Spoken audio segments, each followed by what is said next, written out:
Irmãos, a gente tem lutado aqui pela edificação da nossa igreja, né? Todas as quintas-feiras, trazendo pontos importantes, né? Que a nossa igreja considera como focais para que a gente entenda, primeiro, o que é a igreja, né? Como foi toda a preparação da igreja para que ela chegasse até aqui, né? Então, o Eduardo já falou aqui sobre essa chegada da igreja, depois como a igreja foi vista no Velho Testamento, né? E lá desde Abraão, né? Até agora. Depois a igreja no Novo Testamento, né? Que vocês acompanharam a natureza da igreja. E hoje nós vamos falar, na semana passada ele falou sobre a natureza da igreja, né? E hoje nós vamos falar sobre as figuras bíblicas da igreja. Então, o texto base, né, dessa conversa vão ser as cartas de Paulo, né? E Paulo, ele falou muito sobre a igreja do Senhor, né? A igreja que ele vislumbrava como aquela que Cristo nos mostrou e nos trouxe. E em todas as cartas de Paulo, vocês vão ver ali fundamentos da nossa igreja. Só que para a aula de hoje, nós vamos... Marquinhos, você pode colocar ali o versículo, o Evangelho do Apóstolo João, o capítulo 17, o versículo 21. João 17, versículo 21. Esse vai ser a base do nosso estudo de hoje, e nós vamos falar das figuras bíblicas da igreja. Mas não são as figuras personagens da igreja, são aquelas figuras de linguagem que na Bíblia Sagrada a gente recebe de a igreja é isso, a igreja é aquilo, né? E na Bíblia Sagrada ela aponta para a gente várias figuras, né, de linguagem do que é a igreja, né? Então, na próxima aula, nós vamos falar da igreja como edifício de Deus, como rebanho de Deus, como a família de Deus e como a vinha ou lavoura de Deus, né? São figuras que se usa para desenhar o que é a igreja.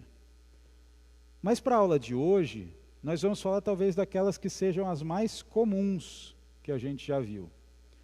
Uma delas só acontece no Novo Testamento, que a igreja é o corpo de Deus, ou o corpo de Cristo, e também a igreja como noiva de Cristo. E é muito importante que a gente entenda isso, porque essas definições, além de serem imagens bonitas, né, elas nos fazem entender a importância de cada um dos irmãos e a importância da nossa igreja para a sociedade.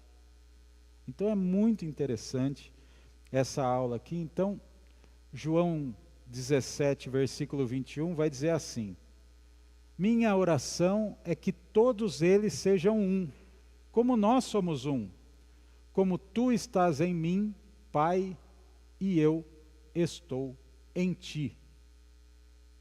Que eles estejam em nós, para que o mundo creia que tu me enviaste. Então só aqui a gente já vê uma coisa que a gente prega, e todos os nossos pastores vêm pregando já há muito tempo, que é fazer com que as pessoas creiam que nós, como igreja, somos enviados por Ele. E olha que difícil isso, olha que responsabilidade isso. A gente saindo daqui, além, é lógico, a gente frequenta aqui a Igreja Cristã Renascente, mas a gente não representa ela, a gente representa a Igreja de Cristo na Terra. Então, essas figuras todas, né, a figura dessa igreja como corpo de Cristo é uma metáfora muito comum no Novo Testamento, né? Paulo, então, todas as cartas às igrejas, né, que ele mandava, ele usava a terminologia da igreja como corpo de Cristo. E em Efésios 1, 22 e 23, Paulo vai dizer: ora, ele vai dizer que a igreja tem como cabeça Cristo. E como nós, esse corpo da igreja, somos nós, né? Então, nós somos o corpo. Agora, muitas vezes a gente pensa nessa cabeça como aquela que ela pensa, ela ilumina, ela é a luz. Mas não é só isso. Olha como esses apóstolos que andaram, conviveram com Jesus, eles têm uma experiência muito maior. Porque a cabeça é aquela que nos permite respirar. É pela cabeça que nós respiramos. Ela nos permite nos alimentar. Ela é o nosso sentido, é a visão, é o olfato, é a audição. Ou seja, tudo vem pela cabeça. E o que ele está querendo dizer aqui? Ele está querendo dizer que nós temos que ter Cristo, nós como igreja, nós temos que ter Cristo como a nossa fonte de alimento, o ar que nós respiramos. E essa é a importância de Cristo como o fundamento central, essa pedra central da igreja. Aliás, é uma coisa importante das tradições bíblicas, né? Quando Cristo e os nossos irmãos católicos entendem isso diferente, né? Como quando Cristo fala a Pedro, na tradução, o Petros, que ele fala de Pedro, ela não é a rocha, ela é uma pedrinha. Então Pedro é um pedrisco. E ele fala: Pedro, tu és pedrinha, né? Então ele fala: tu és Pedro, pedrinha. E sobre esta, que é ele, senão ele falaria sobre essa pedrinha, mas não é essa que ele fala. Ele fala esta, que é ele, edificarei minha igreja. Ali ele já estava mostrando que Pedro é uma pedrinha, é uma parte da igreja, é uma parte do corpo. E eu achei muito interessante, nós não vamos ter tempo de fazer isso aqui, mas quando a gente tiver a nossa escola bíblica instalada, já com aulas com mais tempo, a gente tem até uma dinâmica de exercício que é muito interessante, porque você vai colocar os irmãos, né, um com cada função. Então, você vai colocar um irmão como o braço, o outro irmão como a mão, o outro irmão como a perna. Por quê? Porque eu preciso pegar ali, por exemplo, preciso ir até ali e pegar aquela arca da aliança. Para eu ir até lá, eu vou precisar dos irmãos perna, dos irmãos pés, dos irmãos joelho. Para chegar até lá, vou precisar do irmão ombro, do irmão braço, do irmão mão. E isso mostra para a gente que nós, como igreja, somos assim. Aqui dentro, e a gente vê que cada um tem a sua função, né? Cada um tem um papel aqui das equipes que trabalham, a gente vê como funciona trabalhar em conjunto, trabalhar com amor a Deus, como isso funciona, mas também lá fora, porque nós como igreja, nós também vamos atuar precisando um dos outros. É aquela questão de, eu preciso da sua força, irmã, para orar por mim, e você vai precisar às vezes da força da irmã Tati para orar por ela, para ela orar por você, e assim nós vamos. Às vezes um irmão precisa de uma ajuda aqui, de uma ajuda ali, olha, você me ajuda a carregar tal coisa, porque nós somos igreja, nós trabalhamos uns pelos outros, nós trabalhamos na evangelização de um do outro. Quando o irmão fraqueja, tem que estar lá os irmãos para ajudar, os irmãos que têm suas funções específicas. Então, essa é a unidade que o nosso Senhor pede para a sua igreja. É uma unidade, porque nós todos somos um corpo de uma cabeça que é perfeita, maravilhosa, que é o nosso Senhor Jesus Cristo. E aí eu vou até fazer uma analogia aqui que não é muito bíblica, mas como a gente brinca lá em casa, a gente tem um livro de acrescentares que às vezes a gente coloca. Mas vocês imaginem, a gente sempre fala aqui no fim do culto, se Jesus não voltar hoje, mas se ele voltar, você imagina Jesus voltando, ele é a cabeça, que corpo que ele vai encontrar aqui embaixo? Porque ele vai precisar. desse corpo, ele quer salvar esse corpo. Ele quer vir como cabeça e essa cabeça seguir com esse corpo. Então, o corpo é um porque o espírito é um. E ele faz a união, né? E batiza. Então, quando o apóstolo Paulo ele escrevia para as igrejas, ele estava preocupado com essas divisões que as igrejas tinham. Então, havia, por exemplo, na igreja de Corinto, havia vários movimentos, né? Então tinha ciúme, contenda. Vamos trazer para a nossa realidade aqui, vamos dizer aqui do nosso dia a dia aqui na igreja cristã renascente.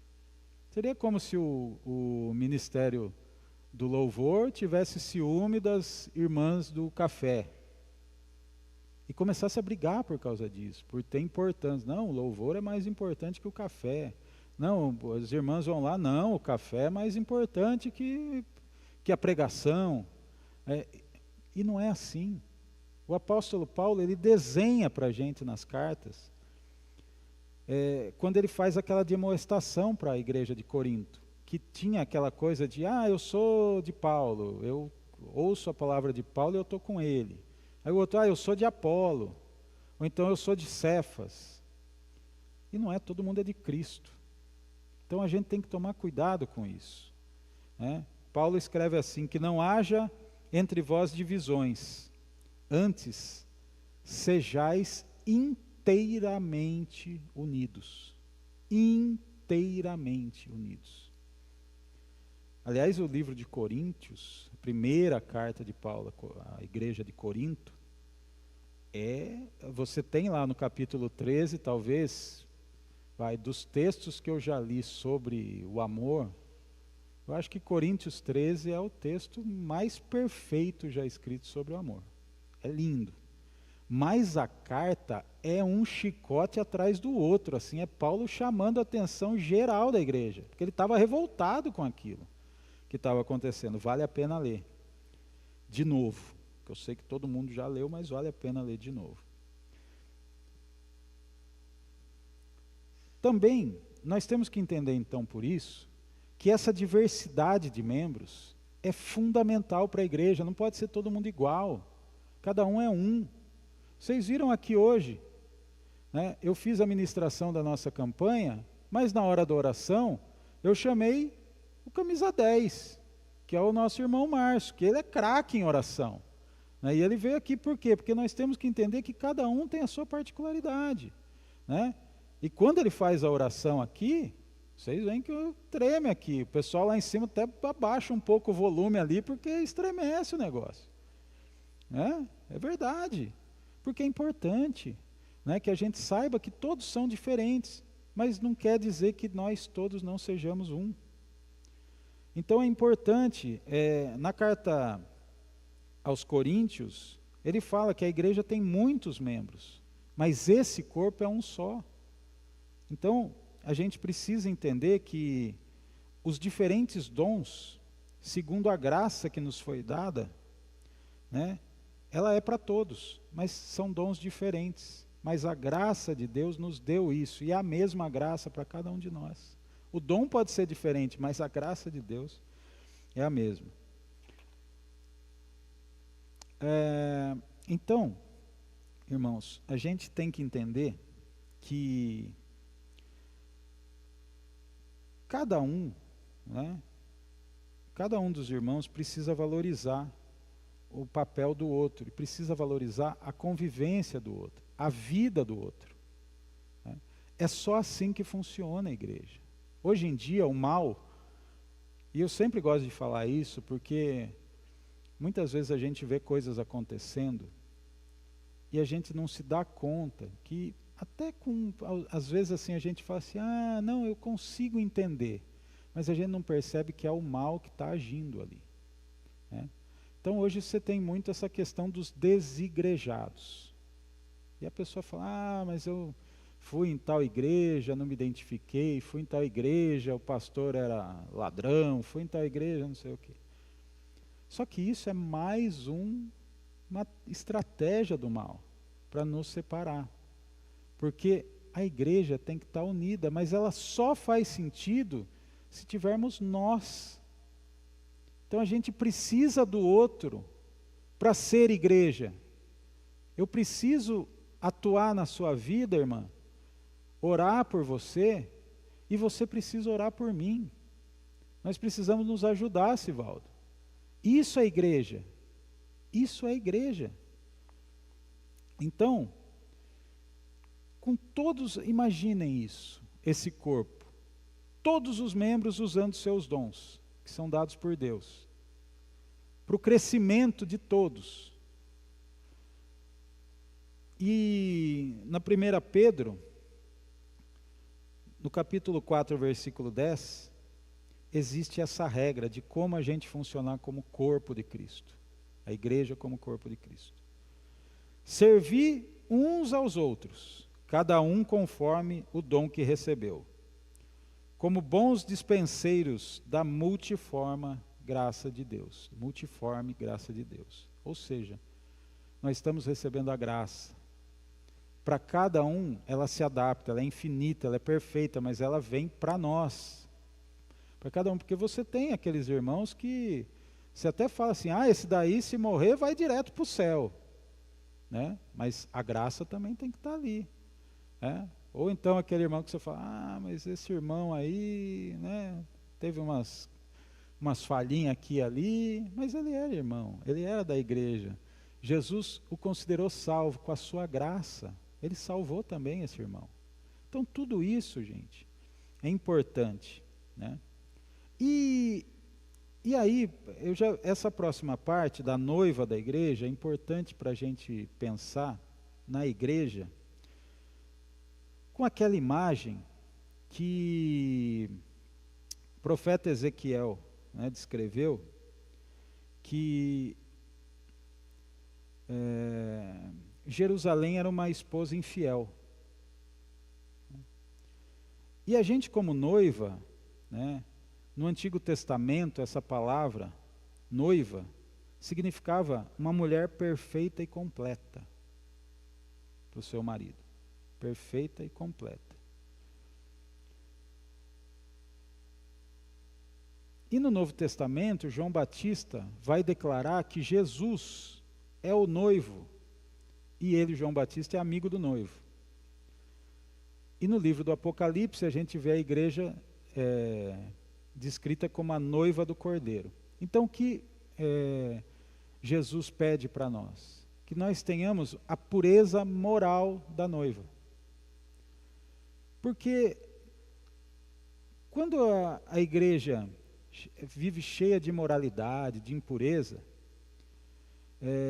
o apóstolo Paulo ele diz que o zelo por vós, com o zelo de Deus, zelo por vós com o zelo de Deus, visto que vos tenho preparado para vos apresentar, quer dizer, o apóstolo Paulo está preparando a igreja para apresentar ela como virgem pura a um só esposo, que é Cristo. Então, o apóstolo Paulo ele fala, eu preciso que você, igreja, seja uma noiva e seja pura para Cristo. Você tem que entender que você é essa. Quer dizer, a gente já ouviu muito falar, né, que não dá para ir para o céu assim, a gente brinca, né? Não vou jogar a corda. Toda vez eu faço essa brincadeira com a minha mulher, né? Falei, se eu for primeiro, eu não vou jogar a corda. Ou ela brinca assim, quando eu estiver subindo com as minhas asas e você pendurar no meu pé, eu vou. Mas não vai assim, gente. A igreja tem que ser pura. E a gente conta com a graça de Deus.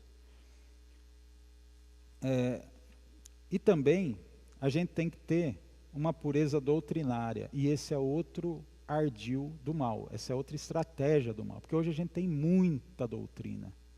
Hoje a gente tem muita visão de palavra.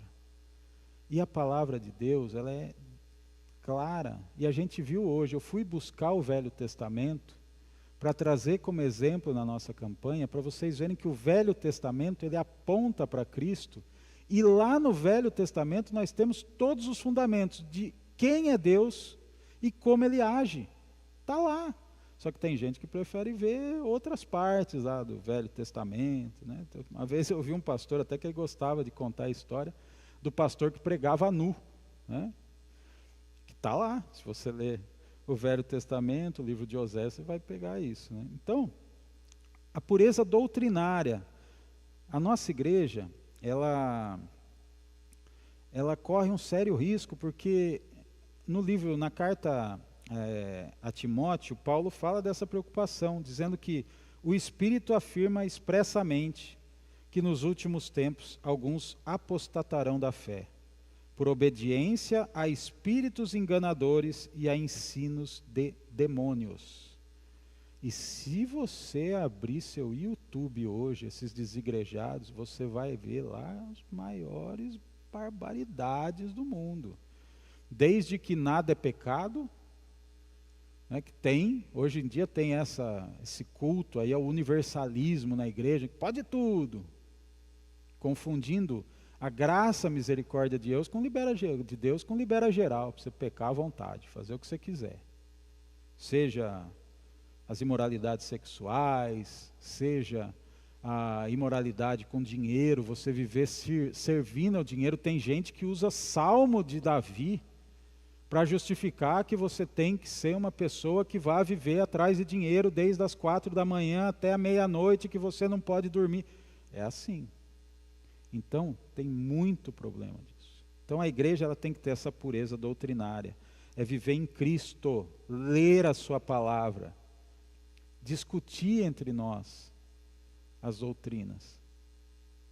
Então, essas duas figuras, né, o corpo de Cristo e a noiva de Cristo, elas nos mostram os desafios que nós temos. Então, como corpo, nós temos que ser submissos à cabeça. Nós temos que entender isso. A cabeça nos ilumina, a cabeça nos traz alimento, ela nos traz ar. É só por ela que a gente pode viver. E como noiva, o desafio é que a gente viva uma pureza interior e exterior. Essa pureza é fundamental para que nós não somente nos abençoemos como igreja, cresçamos juntos na palavra, mas que também nós possamos impactar esse mundo, nós possamos ser a luz do mundo. Então, o desejo dessa noiva, a noiva ela se prepara para o casamento, né? Ela quer que ele chegue logo, ela está bonita, não quer defeito. O nosso desejo, ao contrário, a gente vai se preparar, mas nosso desejo é que o noivo venha logo. O apóstolo Paulo fala isso. Olha, eu queria estar morto com Deus, que é muito melhor. Mas enquanto Deus não me leva, eu estou aqui com vocês e nós temos obras a fazer. Então nós temos que desejar que o noivo venha logo, mas enquanto esperamos, nós temos que nos preparar, porque no final, a noiva e o noivo, eles querem participar das bodas do Cordeiro. Irmãos,